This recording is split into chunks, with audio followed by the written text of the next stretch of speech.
6 p.m. on a Friday here in Korea. Welcome to our newscast. I'm Daniel Che. Let us begin with the headlines. President Park Geun-hye begins her three-nation tour by leaving for Vladivostok, Russia, where she starts a tight 8-day itinerary with the Eastern Economic Forum and talks with her Russian counterpart, Vladimir Putin.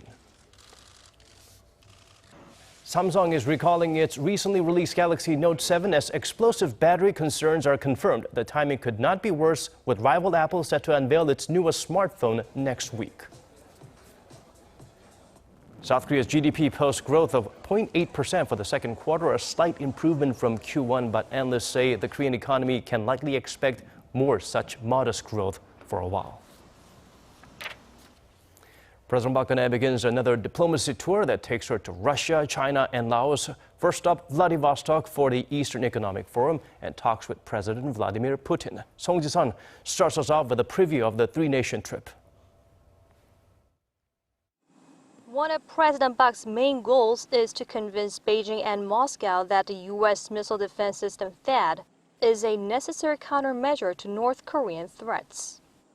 China and Russia view the system as a possible challenge to their security interests. Before heading to Vladivostok for the Eastern Economic Forum, President Park gave an interview to Russian state-run news agency Rossiya, saying there would be no need for THAAD if Pyongyang put an end to its nuclear threats. 이미 수차례 밝혔듯이 사드는 북한 이외의 어떤 제3국을 겨냥하거나 제3국의 안보 이익을 침해하지 않고 또 할 이유도 없습니다.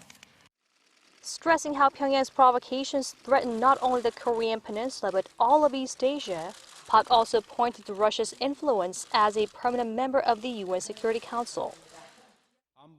With North Korea continuing its provocations and violating UN Security Council resolutions, the occasion will be a chance for Seoul and Moscow to enhance cooperation on North Korea and its nuclear issues. Park also said resolution of Pyongyang's nuclear issues would maximize the economic potential of Russia's Far East. Accompanied by a business delegation, President Park will also hold a business dialogue in Vladivostok to help Korean companies find new opportunities in the port city. The president's visit to Russia will contribute to developing the country's Far East, while at the same time expanding opportunities for Korean companies to enter the region. President Park on Saturday will deliver the keynote speech as the Eastern Economic Forum's guest of honor, laying out her vision and Seoul's role in development and growth in the Far East under her Eurasia initiative. Song Ji-sun, Arirang News, Vladivostok. The forum in Vladivostok has officially kicked off. Russia expects the gathering to bring in over $15 billion in investment to develop its Far East. Kim Hyun-bin follows this report from the host city. 2,500 representatives from 35 countries are in Vladivostok for the Eastern Economic Forum, which kicked off for a two-day run on Friday. More than 300 Russian CEOs and executives from 80 international companies, including Korea, China, and Japan, are at the forum with an eye on sealing some lucrative deals for projects in the largely undeveloped region.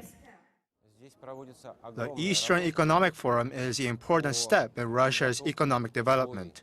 It should enable us to assess the economic potential of Vladivostok and the rest of Russia's Far East. It helps that the leaders of countries like South Korea and Japan are coming here, as it will provide extra impetus for investment in this region. The forum's goal is simple: to attract as much foreign investment as it can, with a particular focus on the energy and transport sectors. Vladivostok is home to special economic zones and offers tax breaks and infrastructural support to overseas investors. The forum's organizers say around 130 agreements worth $15.4 billion will be signed at the Eastern Economic Forum this year. Kim Hyun-bin, Arirang News, Vladivostok. Moving on to other stories now, North Korea has tried to display its progress in submarine-launched ballistic missiles with their latest launch, but the regime's advancements may be more bark than bite. Connie Kim turned to some experts who pointed out that Pyongyang has a unique tendency to place greater emphasis on showing off than perfecting that technology. Experts say North Korea could deploy a submarine equipped with a ballistic missile for propaganda effects. even if it has not fully developed the technology. Speaking at a conference on Thursday, the head of North Korea monitoring website 38 North, Joel Witt, said Pyongyang could claim to have deployed a missile-capable sub sooner than 2019. Witt said the sub might not be a military threat, but would send shockwaves through the international community. Witt's comments were echoed by North Korean military expert Joseph Bermudez from All Source Analysis, who said Pyongyang has in the past deployed weapons for propaganda rather than military purposes. Researcher John Silling from Aerospace Corporation also said Pyongyang could send a sub out into the EC with 1 or 2 ballistic missiles, but likely as a show of force. The experts say North Korea is still testing out its technology, and at least 1 or 2 SLBM launches are needed to prove its credibility. Pyongyang fired 3 SLBMs this year, the most recent one last week, marking a leap in technology for the North as it flew some 500 kilometers over the EC. While there are questions over how Pyongyang achieved that development, North Korea expert Bruce Bechtel from Angelo State University in Texas claimed the missile was either a carbon copy of China's JL-1 submarine missile or a very close variant. He also said Beijing had provided Pyongyang with transporter erector launchers, a vehicle used in carrying and launching missiles. The U.S. State Department declined to comment on Bechtel's claims. If the missile does turn out to be from China, Beijing would likely face heavy criticism from the international community, as that would appear to go against the UN resolution condemning Pyongyang's missile provocations. Connie Kim, Arirang News. Some welcome development in the domestic political arena. A 2-day-long political standoff has just come to an end after lawmakers agreed on a way forward. For more, let's go straight to our parliamentary correspondent Shin Se-min at the National Assembly. Se-min, an unexpected but welcome compromise. Do fill us in. Yes, Daniel, indeed. It looks like Parliament will be getting back to work on Friday evening. The ruling Saenuri party and the Assembly Speaker have agreed to proceed with the new parliamentary session in exchange for the Speaker handing over authority to the Vice Speaker. At 6 p.m. local time, just about a couple minutes ago, leaders of the 3 major political parties and the Assembly Speaker Chung Se-kyun are set to sit down for talks before they walk in for the regular session. At 6:30 p.m., all lawmakers are due to convene at the Assembly to resume the session, which will be headed by Vice Speaker Park Ju-sun. And Daniel, in the middle of all this stands the stalled $9.8 billion supplementary budget bill that was initially scheduled to be voted on Thursday. It's good that they're trying to make themselves different from their predecessors for a change. So how did it all happen, Simon? Up until a couple of hours ago, we were told that the party showed no signs of backing down. Exactly. At this point, we can only say that the Assembly Speaker seems to have put his personal interests aside. But at the same time, the striking of the deal comes after the ruling party continued to slam the Speaker for his remarks on Thursday, where he had touched on sensitive political issues like the scandal-ridden senior presidential secretary and the controversial deployment of the U.S. missile defense system, THAAD.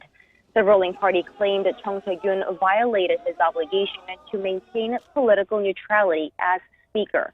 From what we know now, it looks like the Speaker decided to make sure the legislative agenda gets taken care of before his.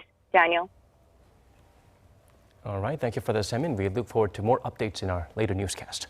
Moving on, the National Assembly Committee has rejected the president's nomination of a new culture minister after the ruling party's boycott of parliament today left the decision entirely to the opposition.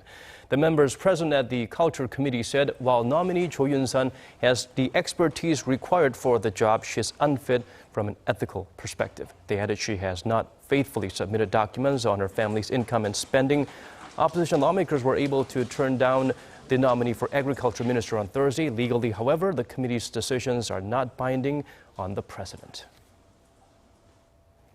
Moving on to the tech realm now, Samsung Electronics has announced a global recall of its new flagship phablet, the Galaxy Note 7, just 2 weeks after its launch. The company confirmed there's a fault in the battery pack, which has led to several of its handsets exploding while being charged. The tech titan said it's received 35 damaged units, and although Samsung estimates only about 24 in every million phones would be affected, it issued a blanket recall to ensure the safety of its customers. In Korea, replacement phones will be available from service centers starting from the 19th of September, while overseas, it's expected to take a little longer. Until then, Samsung's released software to its service centers so customers can go and check the integrity of their handset battery. Temporary handsets will also be offered until replacements become available.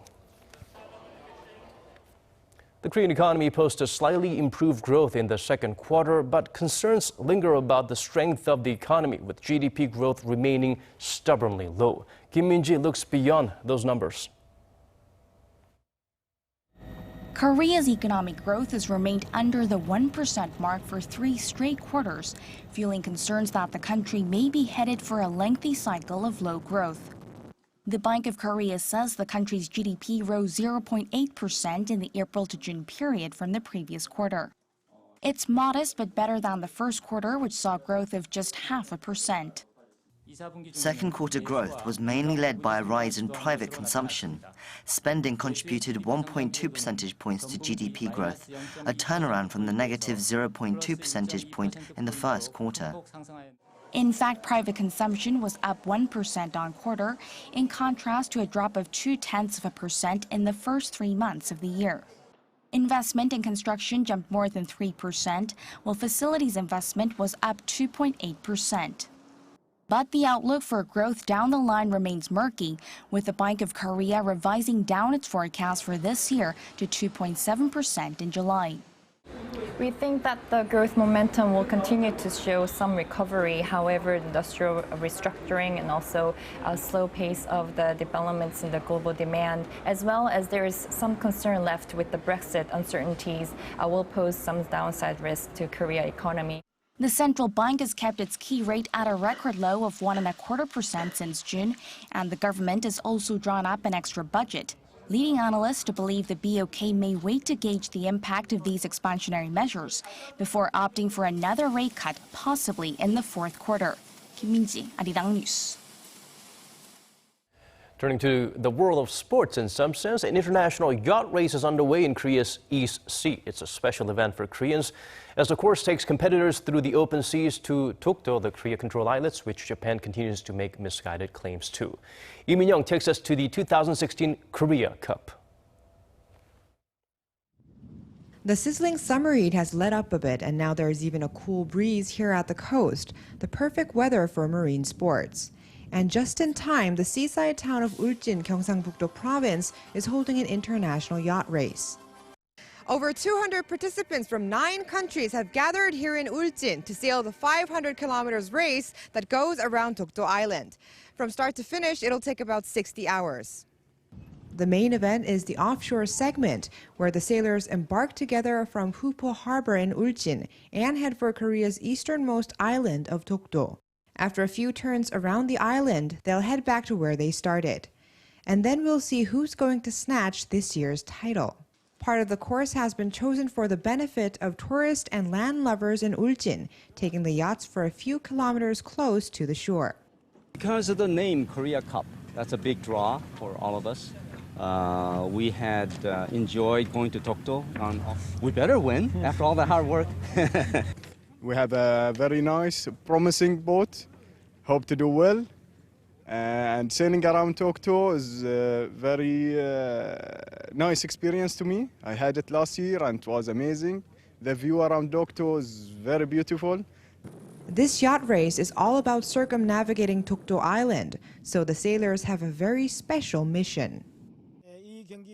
This event was first held in 2008 when Japan started to claim Dokdo as its territory.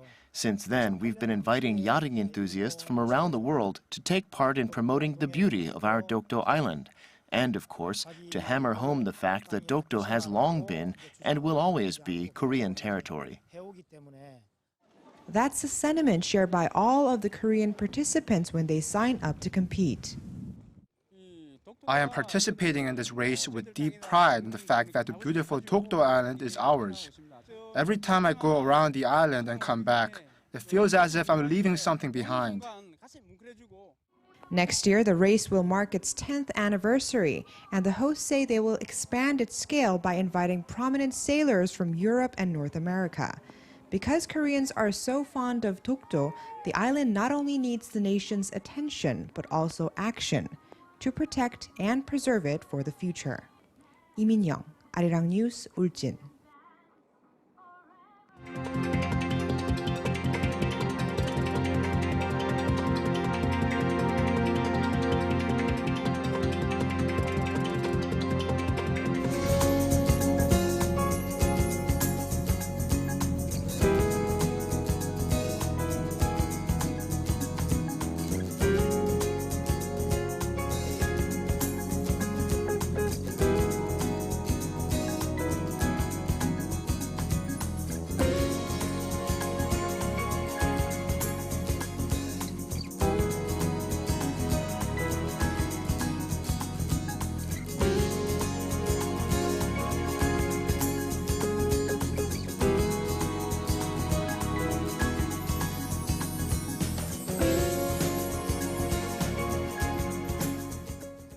These are the stories we're following at this hour. From all of us here at Arirang News, thank you for watching.